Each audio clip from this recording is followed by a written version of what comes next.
তো হ্যালো আমার প্রিয় বন্ধুগণ, সবাই কেমন আছেন? আশা করি আপনারা সকলে সৃষ্টিকর্তার কৃপাতে ভালোই আছেন, আর আমিও ভালো আছি। তো আপনাদের মতো আমি একজন ছোট ইউজার।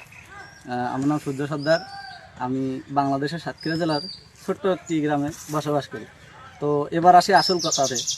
আপনি এবং আমি সকলেই জানি অনলাইন প্ল্যাটফর্মে এমন একটি প্ল্যাটফর্ম যেখানে নিজের যোগ্যতা এবং বিভিন্ন ব্লগিং তৈরি করে সফল হওয়া যায়। তো আমি আজ থেকে 100 দিনের একটি চ্যালেঞ্জ গ্রহণ করলাম। তো এবং এখানে আমি মূলত বিভিন্ন ধরনের আমার যে অভিজ্ঞতা আছে তার ভিত্তিতে গান গেয়ে শোনানো সহ যে বিভিন্ন স্থানীয় দর্শন যেগুলো সাতক্ষীরার ভিতরে এবং বাইরে আছে সেগুলো আমি আপনাদের নিকট তুলে ধরার চেষ্টা করব, যেন আপনারা এগুলো দর্শন করে মনোরঞ্জন পেতে পারেন। তো সবাই আমাকে সাপোর্ট করবেন, আর পাশাপাশি আমাকে ফলো করবেন, লাইক কমেন্ট শেয়ার করবেন। তো ধন্যবাদ বন্ধুরা, সবাই ভালো থাকবেন।